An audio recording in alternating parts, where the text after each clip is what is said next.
गोरखाओं की आवाज को बुलंद करने के लिए चैनल को सब्सक्राइब करें और खबर को लाइक शेयर।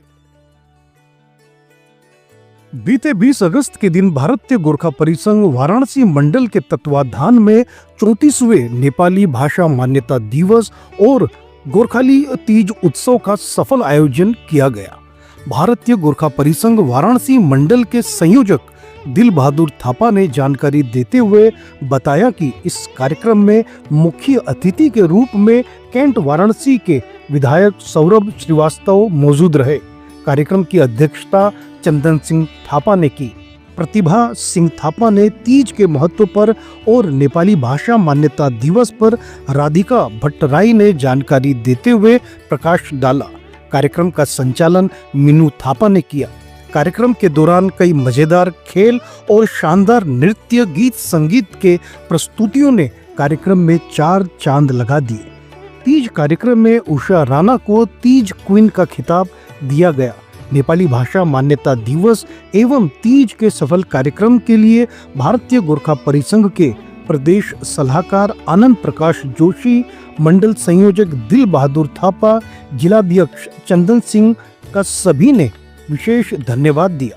कार्यक्रम में पूर्व जिला अध्यक्ष गोपाल शर्मा, वरिष्ठ कार्यकर्ता पोड़ियाल जी समेत अनेक गणमान्य कार्यकर्ता कार्यक्रम के दौरान मौजूद रहे।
तत्कालीन सिक्किम के मुख्यमंत्री नर बहादुर भंडारी जी ने आश्वासन दिया कि नेपाली भाषा के लिए वे हर संभव मदद करेंगे और इसके लिए वे कई दिनों तक दिल्ली में विभिन्न दलों के सांसदों से भेंट करते रहे। फिर 1983 में तत्कालीन प्रधानमंत्री इंदिरा गांधी जी द्वारा मांग न सुने जाने के कारण भारतवर्ष के विभिन्न राज्यों में भूख हड़ताल और धरने दिए गए, मगर सरकार ने एक भाषा मान्यता दिवस एवं हरितालिका तीज के अवसर पर मंच पर उपस्थित मेरे मित्र श्री चंदन सिंह थापा जी, मेरे बड़े भाई भारतीय जनता पार्टी के महानगर के मंत्री डॉक्टर अनुपम गुप्ता जी और सामने बैठा नेपाली भारतीय समुदाय। मैंने कहा नेपाली भारतीय समुदाय, आपने सुना नहीं ध्यान से। मेरी जो पहली बड़ी यात्रा हुई थी बचपन में, वो काठमांडू गया था मैं, तो मैं बिना वीजा बिना पासपोर्ट के गया था। और आज भी मुझे लगता है कि नेपाल की यात्रा बिना वीजा बिना पासपोर्ट के होती है ना। नेपाल में जगह जगह स्थान स्थान पर भारत के लोग बसे हुए हैं, रहते हैं। मेरी एक मौसी की शादी भी वहीं हुई है और नेपाल के लोग हमारे देश में जगह जगह पर स्थान करते हैं। गोरखा रेजिमेंट सेना के कुछ सबसे वीर रेजिमेंटों में से एक है, जिसने, मैं ये नहीं कहूँगा भारत के लिए, जिसने आपके देश भारत के लिए कई बार लड़ाइयाँ लड़ी हैं और जीती हैं। हम लोग तो नेपाल को ऐसा लगता है जैसे भारत देश का ही एक प्रांत हो। हमारी सीमाएं भी खुली हुई हैं, हम लोग आराम से एक दूसरे देश आते जाते हैं, आराम से रहते हैं। उस बच्चे को कुछ दे दीजिए, ले जाओ बेटा, ले जाओ, दे दो उसको, तो खिलाओ कुछ।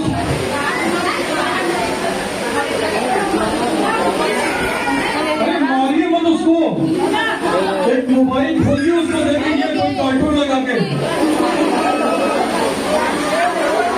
या उसको बाहर ले जाइए। ये आप निश्चिंत हो जाएंगे, इसको हम देखेंगे। और दूसरा जो अभी आपने मुझे डांटा है लेट से आने के, आपने ये किसे डांटा था? आपने डांटा है।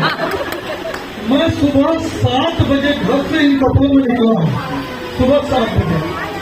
सुबह 7 बजे गाड़ी में नाश्ते की प्लेट लेके, अभी भी गाड़ी में प्लेट रखी होगी, और वो गाड़ी में नाश्ता करके जो मैं निकला हूँ, तो पहले मैं एक महोदय में घर घर जनसंपर्क किया है, फिर एक विकास योजना का शिलान्यास किया है, उसके बाद हरिश्चंद्र घाट गया हूँ एक अंतिम यात्रा में, उसके बाद आज बुधवार है, प्रधानमंत्री जी के कार्यालय जो बनारस में है उसमें जनसुनवाई का मेरा दिन होता है।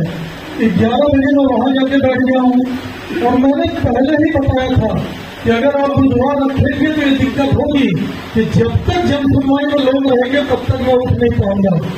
अंदाज लोग लगाए कि 4 बजे तक तो खाली हो जाएंगे, लेकिन आज और साथ ही हमारे विशिष्ट अतिथि सभी माल्यार्पण से स्वागत करें।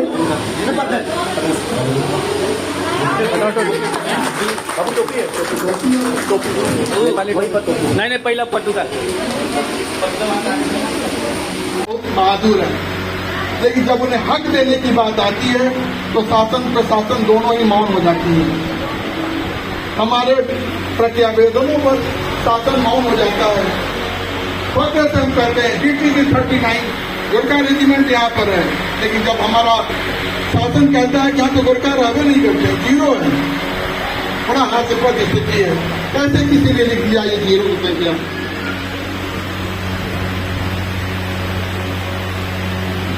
आपने फुलवरिया क्षेत्र में केवल आर्मी के लोग रहते होंगे, लेकिन पूरे बनारस में, पूरे उत्तर प्रदेश में, पूरे हिंदुस्तान में ये भारतीय गोरखा फैले हुए हैं, अपने अपने सामर्थ्य के नामों देश की सेवा में लगे हुए हैं, चाहे वो छोटा काम हो चाहे बड़ा काम हो।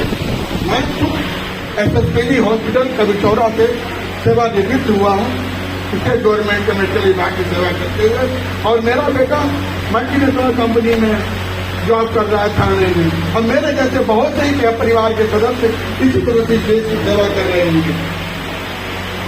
आशा है, उम्मीद है और विश्वास है कि आज की यह बैठक हरिपरिका तीज के अवसर पर जो विधायक जी ने आश्वासन दिया है तो उसे पूर्ण रूप से साकार देंगे। इसी विश्वास के साथ मैं अपने वाणी को विराम देता हूँ।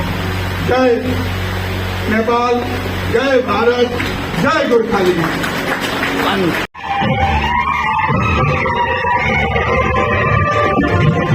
प्रयास होगा कि इसमें हम सफल हों, और आगे भी आप अपने समाज के लिए जो भी आपको आवश्यकता होगी, जहां भी आपको सहायता चाहिए होगी, वो हम करेंगे, आपके लिए सदा तत्पर रहेंगे। इसी अपनी भावना के साथ मैं अपनी बात यही समाप्त करूं। रातों रातों साड़ी, रातों रातों चुन्नी, जितना भी क्राइटेरिया है वो हमने जो सेलेक्ट किया है, आप लोग देखिए, ये हमको लग रहा है एकदम नवविवाहिता है, और इनका नाम है उषा। भारतीय गोरखा परिषद का सम्मानित पदाधिकारी मंडल, सभा में उपस्थित संपूर्ण बहनी, दीदी, दादी, भाई और बाल बालिका, सभा में हार्दिक नमस्कार।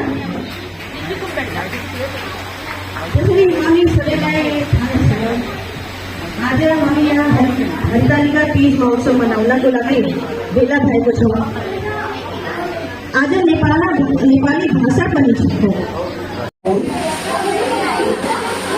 यूनिवर्सिटियों को, जिलाधिकारियों को ये आदेश दिया था कि वहाँ पे जो भी गोरखालियों की संख्या है उसकी गणना करके पिछड़ा वर्ग आयोग को भेजा जाए, ताकि जो हम पिछड़े हुए हैं, जो कि हम पीढ़ियों से यहाँ पे रह रहे हैं, हम यहाँ पे हमारे बाप दादा परदादा के जमाने से लोग रह रहे हैं, लेकिन उनको अभी भी विदेशी समझा जा रहा है। ये अवधारणा हटनी चाहिए।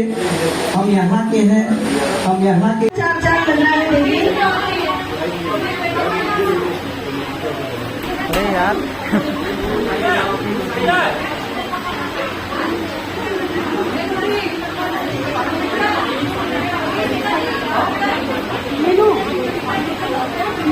ताज देखिए कितना सुंदर है। अभी ताज पहना के हमने ईद को पूर्ण किया हुआ है।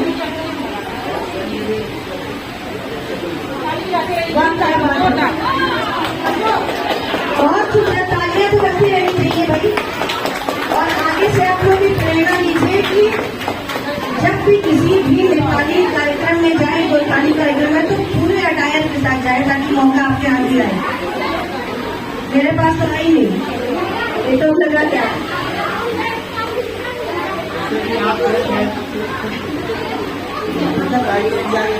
मतलब बता रहे हैं। मेरे पास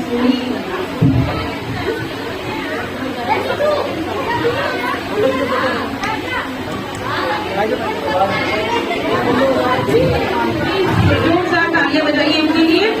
अभी तो गिफ्ट मिलेगा, हमारे जो स्पेशल गेस्ट आ रहे हैं वो इनको गिफ्ट देंगे, इसलिए ठीक है। Thank you. प्रोग्राम आने वाला था और हमारे आसाम के गोरखा भाई लोग उससे काफी जो है प्रभावित हो रखे थे।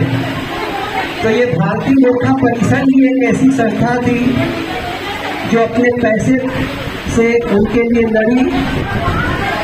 उन्होंने भारतीय गोरखाओं के पहचान के लिए कई प्रपत्रों को आधार कई वो रखे थे, लेकिन आसाम में आप लोग जानते हैं कि ज्यादातर लोग चाय बागान, हमारे भारतीय गोरखा लोग चाय बागान में जो है उनकी रोटी चलती है चाय बागान से, और चाय बागान का उनको पट्टा मिलता है। तो सरकार उस पट्टे को स्वीकार नहीं कर रही थी पहचान के लिए, लेकिन हमारी भारतीय गोरखा परिषद के प्रयास से उस पट्टे को जो है माना गया, और लाखों भारतीय गोरखा जो है हमारे एनआरसी के दायरे के अंदर आ गए, और उनको जो है कोई दिक्कत नहीं हुई। नहीं तो उनको विदेशी कर करके भगाया जा सकता था। ऐसे ही कुछ समय पहले एक फिल्म आई थी पाताल लोक, जिसमें कि अनुष्का शर्मा जो है हीरोइन थी। अगर आप लोग फिल्मों में आप लोगों की रुचि होगी तो आप लोगों को मालूम होगा कि जब पाताल लोक फिल्म में आया था तो उसमें हमारी भारतीय गोरखा महिला को एक बहुत ही गंदे तरीके से चित्रित किया गया था। ये भारतीय गोरखा परिषद ही था जो उसके विरुद्ध लड़ा, और उस फिल्म से जो है उस क्लिप को हटाया गया। तो ये भारतीय गोरखा परिषद ही है। और ऐसे ही कई फ्लिपकार्ट को आप लोग सभी लोग जानते होंगे, पहचानते होंगे, और उसको ऑर्डर भी करते होंगे। लेकिन बीच में एक फ्लिपकार्ट का एक एड आया था, एक प्रचार आया था, जिसमें हमारे भारतीय गोरखा व्यक्ति को बहुत ही गंदे तरीके से चित्रित किया गया था। ये भारतीय गोरखा परिषद ही है जो उसके विरुद्ध लड़ा और उस एड को खत्म किया। तो ऐसे बहुत से कार्य किए हैं, और इस समय हमारी भारतीय गोरखा परिषद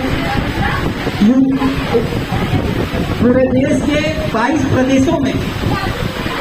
प्रदेशों में विभिन्न जिलों में कार्य कर रहा है भारतीय गोरखाओं के विकास और पहचान के लिए।